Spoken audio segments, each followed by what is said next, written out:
Hey, what's up, guys, and welcome to the Stack Show. Today, I'm going to be breaking down the Saturday slate, which is two games featuring Baltimore versus Pittsburgh and Indianapolis versus the Colts, or Indianapolis versus the Texans. Two games with massive playoff implications on the line, and maybe some surprising plays that we can start in our two-game slate lineups today. I'll get into it after this. There is a ton of value in current underdog playoff best ball ADP. Elite offenses like the Rams are easy to stack. Take advantage of uncertainty and start drafting now. Use the promo code SEEK for up to $100 match on your first deposit. And subscribe to Heat Seeker Sports on YouTube for underdog strategy and drafting shows. What's up, guys? Simon Edwards at PumaCom here with Heat Seeker Sports. You're watching the Stack Show. Today is a special two-game edition. Saturday games are the Indianapolis Colts versus the Houston Texans and the Pittsburgh Steelers at the Baltimore Ravens. So these are two games with massive playoff implications. The Indy-Houston game, whoever wins this game is, I think, pretty much in the playoffs. And whoever wins this game could also potentially win their division if Jacksonville ends up losing tomorrow. So massive playoff implications there. On the Pittsburgh-Baltimore game, Pittsburgh is playing for its playoff lives. Basically, they need to win, and they need a few other things to happen for them to get in. In particular, the Buffalo Bills losing tomorrow in a tough matchup against Miami. So Pittsburgh is heavily incentivized to win this week, whereas Baltimore looks likely to be resting some starters, but that does not make them a rollover opponent, considering that it's going to be a weather game. There's going to be a lot of rain in Baltimore today, supposedly, for the game starting. So that is going to be a tricky one because it's got a low total and it's got a bunch of stuff that can happen in a low total game, with Baltimore as 3.5-point home dogs playing against division opponents. Even though it's a situation where Baltimore is going to be resting its starters, Baltimore is still a dangerous team at home versus division opponents, with the division opponents' playoff hopes on the line. You know that the fans are going to be looking for red meat there and going to be looking to get that team over on Pittsburgh today. They would like nothing more than to eliminate a division rival, even though it's not in Baltimore's best interest, in my opinion. I think that they want Buffalo to be eliminated, not Pittsburgh, but we'll see how that game plays out. I'll get into the analysis in a minute.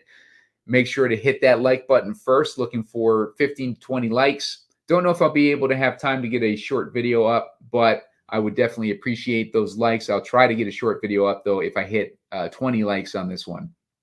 In addition, make sure to sign up for the YouTube page. Subscribe to the YouTube page, I should say. When you subscribe, you can sign up for alerts, which will give you the alerts when these videos get posted, especially these short ones. I usually post them about an hour before lock. So you're going to want to get alerts when those pop up. Those are my more condensed thoughts after looking at reports for injuries and maybe digging in a little bit more into some beat writer reports and stuff to pick out my favorite plays on the slate. And, with this particular slate, two-game slate, it's going to be interesting. Probably lean more heavily towards the Colts Houston game, but I think everybody's going to be doing that. So we're going to have to try to get a little bit different with it. Also, make sure to sign up for Underdog using the promo code SEEK, SEEK. You use that promo code, they're going to hook you up with a $100 match on your first deposit. And you're going to want to do that because playoff best ball is the best ball, and that's coming up. And they've had a bunch of contests start, and a bunch of mittens have already filled. We're on mittens 3 right now. The gauntlet is almost getting filled. It's getting pretty close, and this is going to be the home stretch week. So make sure to get in now so you can get some entries into that gauntlet. That's the $25 contest. I believe it's a $250K at the top. Let me just check and confirm that here, because that's a really good one. It's a really fun contest to enter too. And it's the one that I've done well on these past few years. $150K to the top for that gauntlet contest. 1.5 total, 1.5 million total in prizes for that $125 entry. The little gauntlet, that is a $50 entry with $20K to first. The mitten 3 currently is the one that they're running for mittens. That's a $5 entry for $250K in prizes, $25K to first. And then, of course, they got the big mitten, which is $250 entry for $200K in prizes with $30K going to first. So a lot of good contests for playoff best ball with decent prize pools that Underdog is running.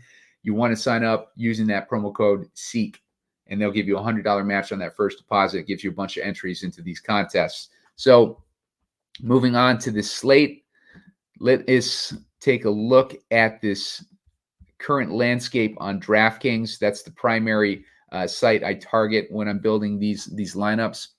So going to look at this Pittsburgh-Baltimore game first. I broke down this game in depth on GameScript and what my thoughts were on it, as well as the Houston game. So if you're looking to do DraftKings showdowns, check out the YouTube page, and you'll see those shows both posted on there.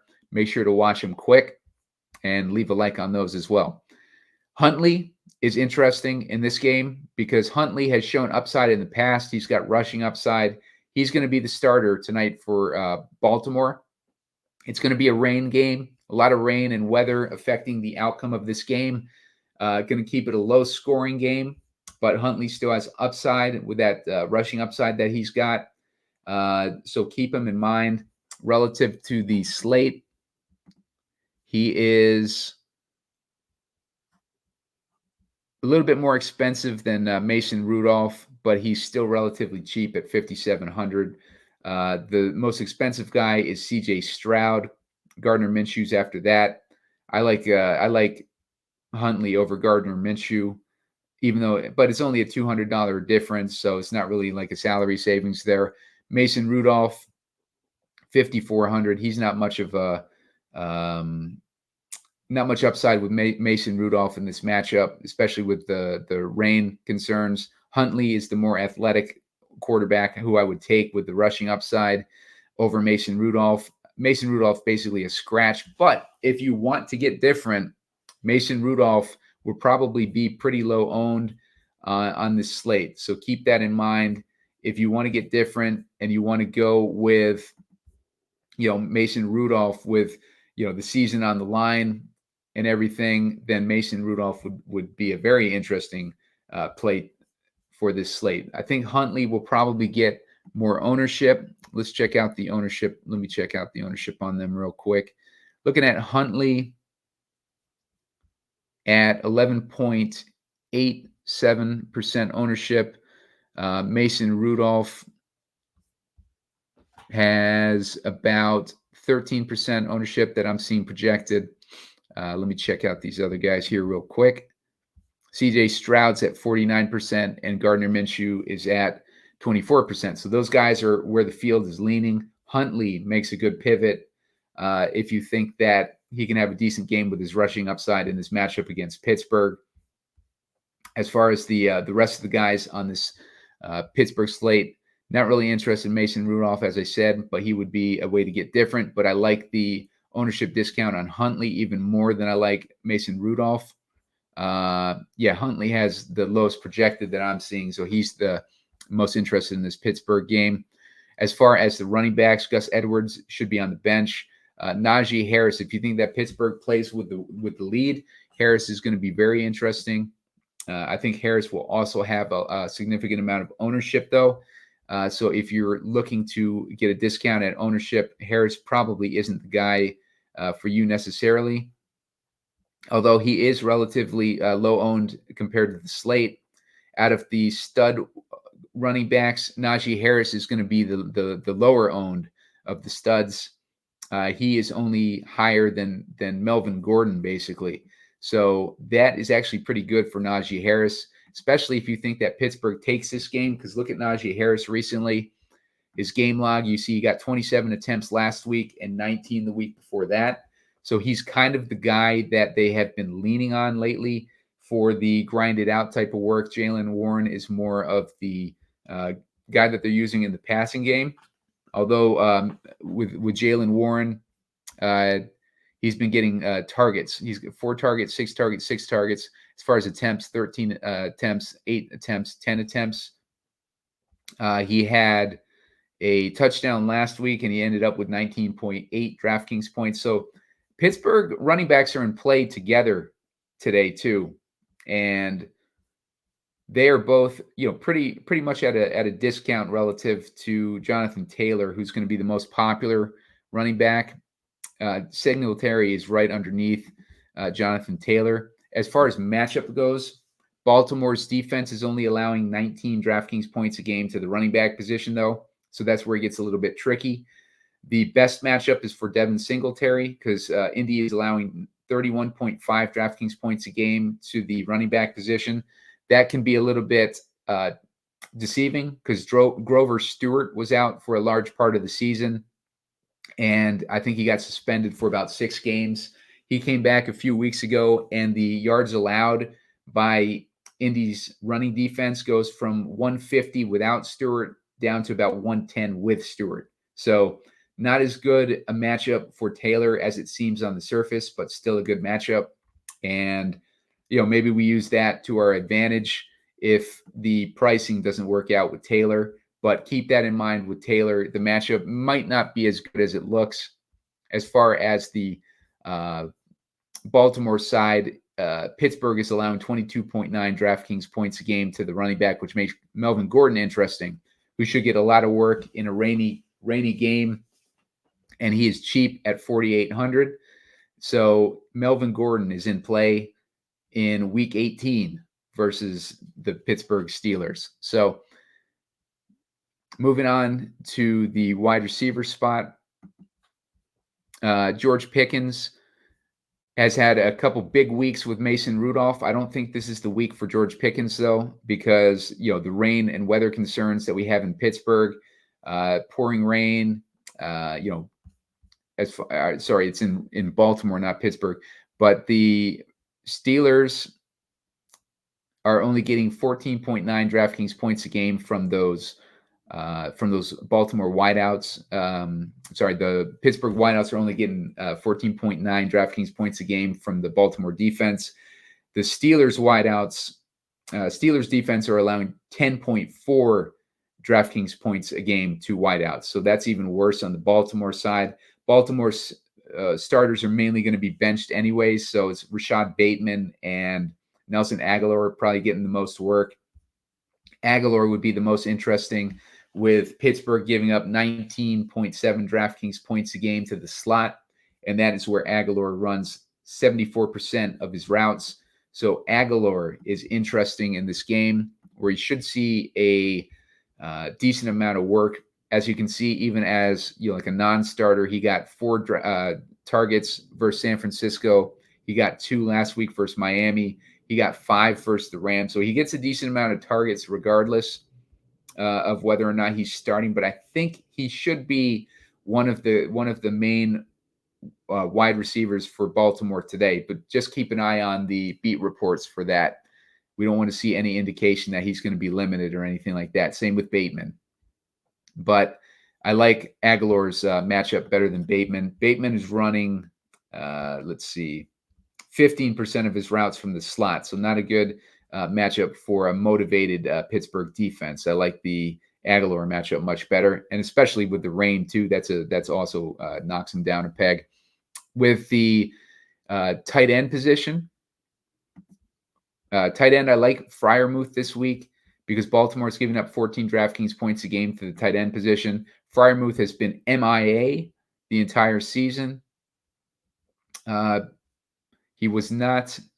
I'm trying to see if he played last time Baltimore and Pittsburgh played. He did not play the last game against Baltimore, but Freiermuth has been MIA. I don't know what his deal is this season.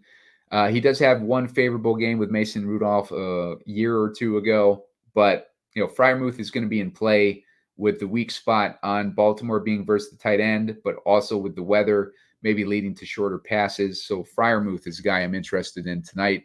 We'll see what his ownership is. Looking at 22% for Freiermuth. So he is not a secret on the slate. The secret is Mr. Charlie Kolar, because Pittsburgh is also giving up 14 DraftKings points a game to the tight end position. And I would look for a backup quarterback to lean on his tight end, and it's already a favorable offense for tight ends with that scheme that they run. And Kolar caught a touchdown last week, but he has been like kind of the main guy behind Likely. And I look for Charlie Kolar to get a decent amount of work this week. And he is at 2,500 for his salary for a starting tight end. I believe he will be starting in a game where they should lean on the short passing game with the weather concerns that we have in Baltimore. Charlie Kolar is a good start in this game, I believe. So keep him in mind.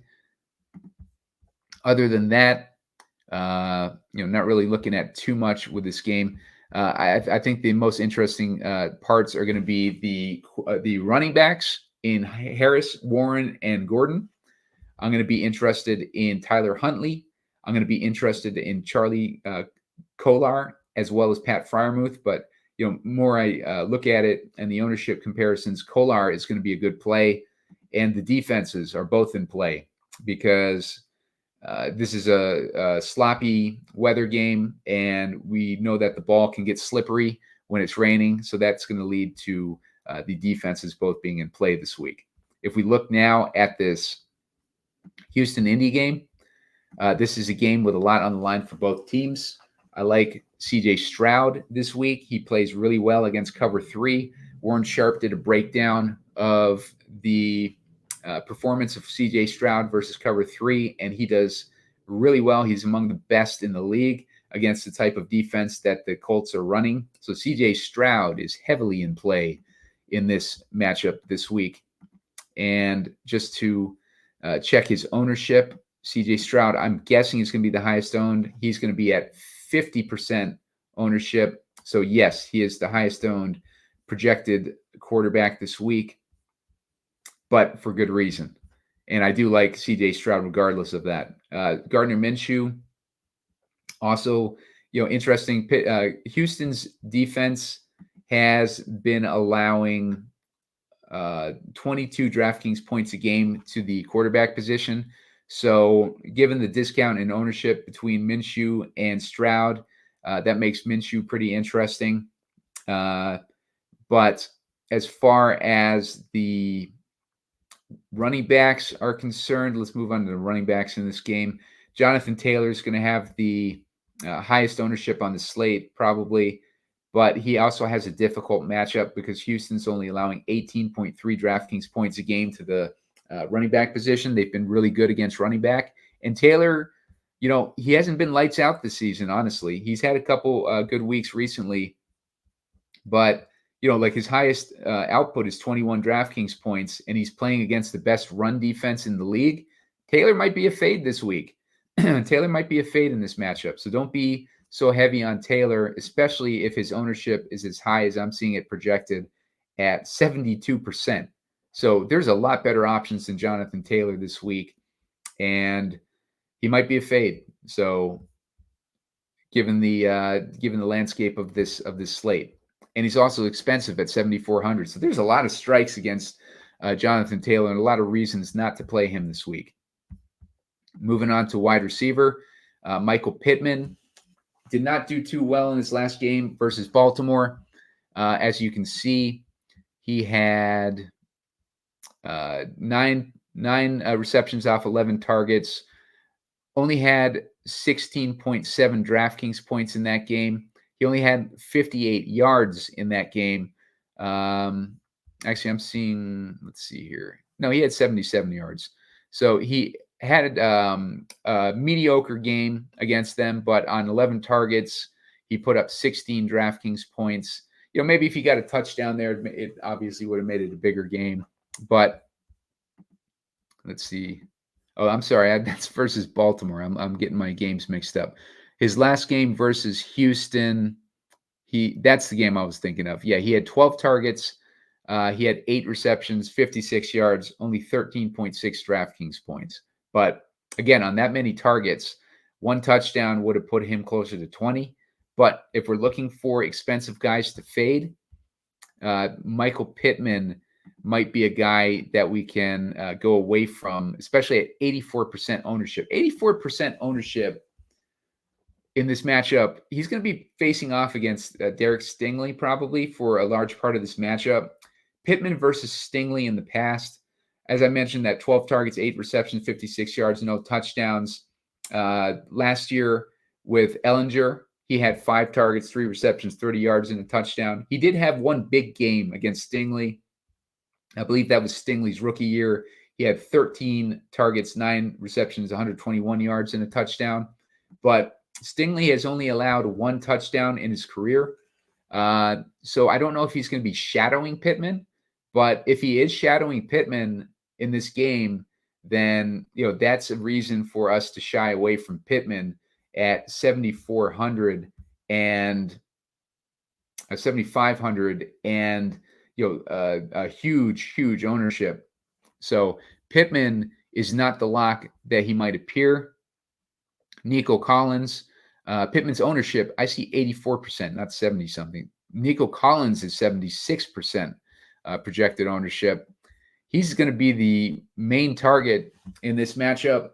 This is a matchup that should be relatively easy on paper. Not easy, I won't say, but Indy's allowing 12.7 DraftKings points a game to wideouts, but Nico Collins is going to get just a ton of targets in this game. But, like Indy's defense is going to know that. They're going to be focused in on him. It's going to be a tough one for Nico Collins.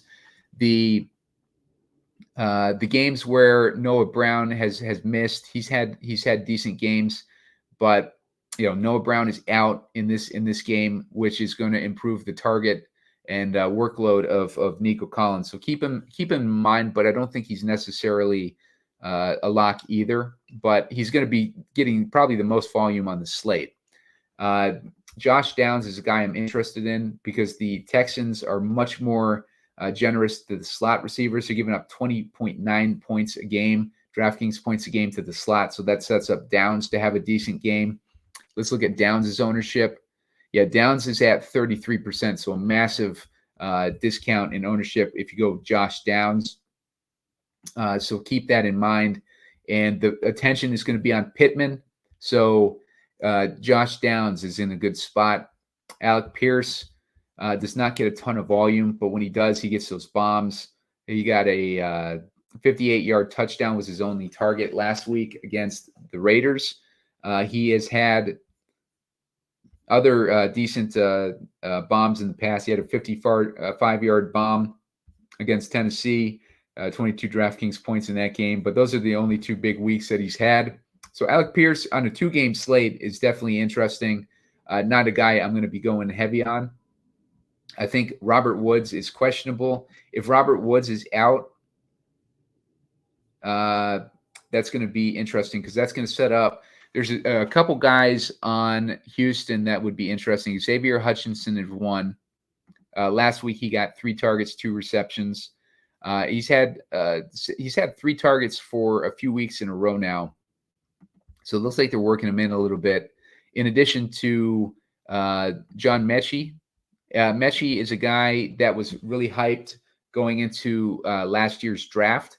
He ended up on Houston, was expected to have a big year, but then before the season started, he got diagnosed with cancer.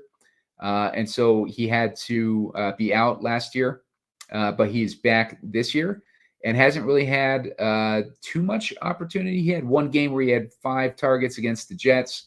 Didn't really do too much with it. He only caught one of those balls.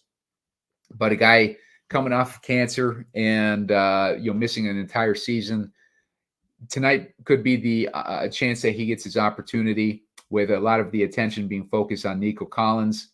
I would imagine that Mechie is going to be about as good an opportunity for this standout college player as he's going to get recently. So John Mechie is a guy that you want to keep in your player pool this week.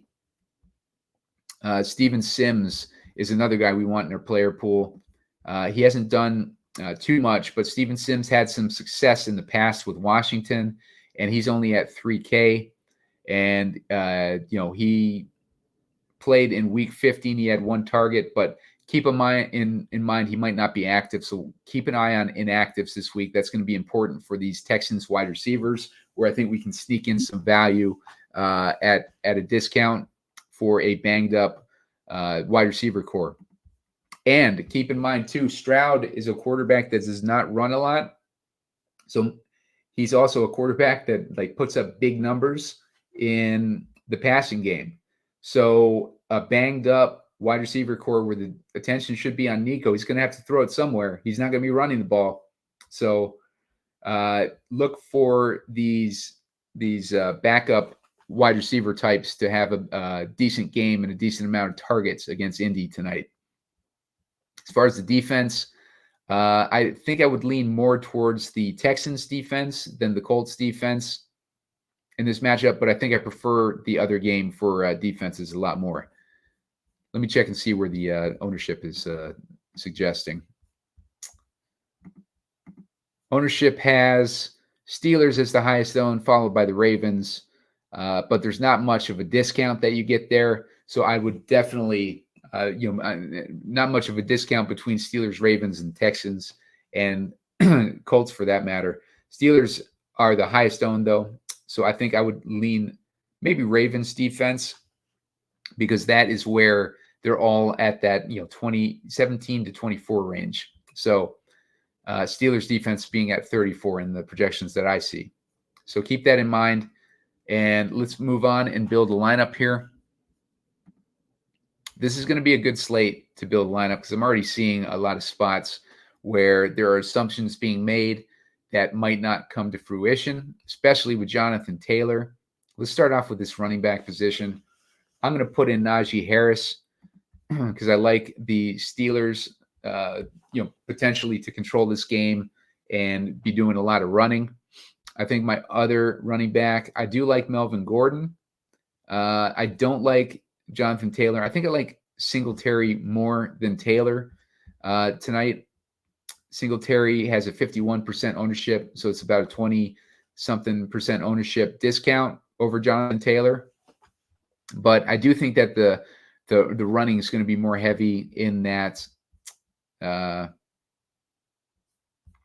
game. But I do like the amount of DraftKings points, as I mentioned, 31.5 DraftKings points a game to the running back. I think for this spot, I'll go Melvin Gordon, and then maybe we'll put in a flex spot for now for Singletary. We'll see how that plays out. Quarterback, I like Stroud. I just think Stroud has, even with the ownership, let's put Stroud in for now. Wide receiver, I think I do like Nico Collins the most with the volume he's going to be getting. I don't hate Pittman,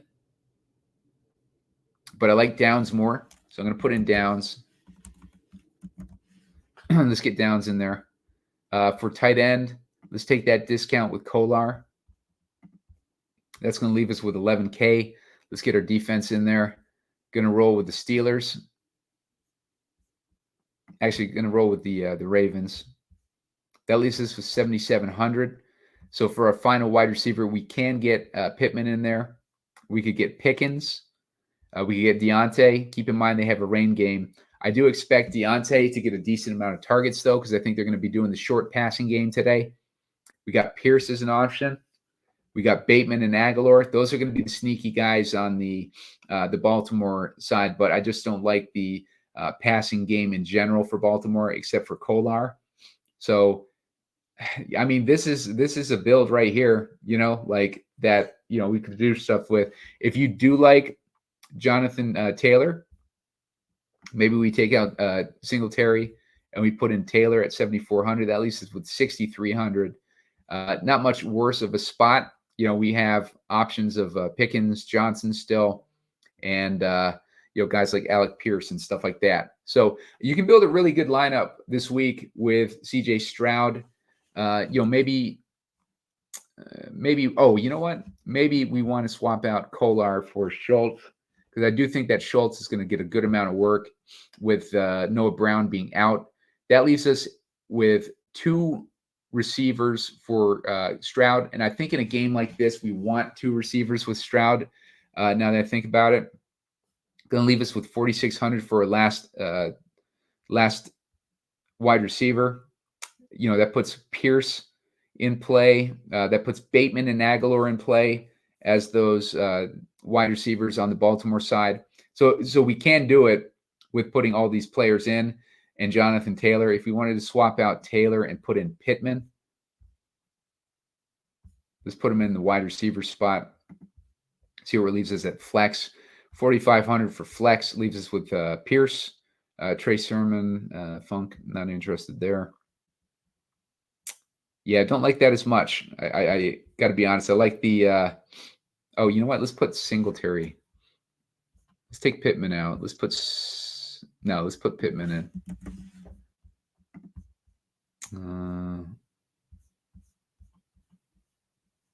Let's see. All right, let's take Pittman out. Let's put in Singletary.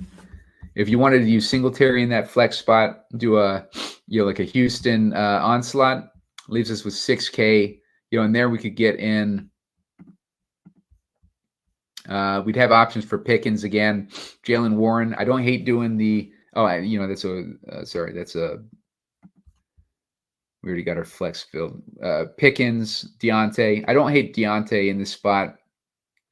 Pierce, Bateman, Aguilar, guys like that. So that's an interesting way to go. That way we're focused mainly on the Houston onslaught. We're running it back with Downs, assuming that Minshew's not having much success throwing the ball to Pittman. Although I do like Taylor, I think better than Singletary in that spot or with that script. But yeah, maybe Singletary is the way to go. If Pittman has that bad matchup against Houston, if Taylor has that bad matchup against Houston and he's not going to be putting up points, Singletary has a miles better matchup. We do have that Grover Stewart situation I spoke about earlier, but given the ownership discount on Singletary, all things being equal, I think his matchup is still better than Jonathan Taylor's. And maybe I want to go with that onslaught instead. If I wanted to swap out Stroud for Huntley, we could do that. That would leave us with 7,600 left. And that puts us in Pittman territory. So if you wanted to have Pittman in there, in addition to Downs, if you put in Minshew, 7,400, you're 100 shy of Pittman, but you could swap out the Ravens D for the Colts D or something like that, or the Texans D. Yeah, if you swap out for the Texans D, swap out for the Steelers D. Yeah, swap out for the Steelers D, and then you got Pittman available to you. So I mean, I don't hate that because you got Minshew with 2 pass catchers. You're running it back with Singletary and Schultz, as well as Nico, who should get the volume. You got Melvin Gordon for Baltimore, and running back matchup with Najee Harris. But then you got the Steelers D. This lineup looks pretty good. And only thing I don't like is Minshew. I don't like his upside. You look at his scoring. He's had a few weeks where he scored 22 points. He had a 30.4-point week versus Cleveland. So he does have upside. I take that back. And the matchup is there for him. So, if Minshew was going to have, one of his Minshew weeks, getting him at 24% ownership is not so bad. So yeah, Minshew definitely in play with this lineup. I actually like this lineup better than the other ones that I built. So maybe that's the way to go. Sign up for the YouTube channel. Make sure to subscribe. Looking for 400 by the end of the season. I'm at 340 now. So appreciate the help there. Hit the like button. Looking for 15 to 20 likes. Give me 20 likes on this before I think about putting out a shorter video a little bit later on. We'll have at least one shorter video for the late game tonight. Don't know if I'll have time to do one for one of these earlier slates, but get that like button. I'll do my best to get one out there. On top of that, make sure to sign up for Underdog. Use the promo code SEEK, SEEK. They're going to match you up to $100 on your first deposit. You're going to want to do that because the playoff best ball, as I talked about earlier, a lot of value on there still. A lot of people are afraid to take chances with teams advancing to the playoffs in addition to through the playoffs. So take advantage of that right now. And then next week, we'll have a full view on what the matchups are, and we'll be able to pick out the sneaky plays that everybody else is fading. So make sure to sign up using the promo code SEEK, and I'll also send you my playoff best ball rankings if you hit me up on Twitter at PumaCom and send me a direct message letting me know that you signed up for it. All right, guys, that's it for this week. Check out the game scripts already up on YouTube. You'll get a full analysis on each of these games there, and I will talk to you guys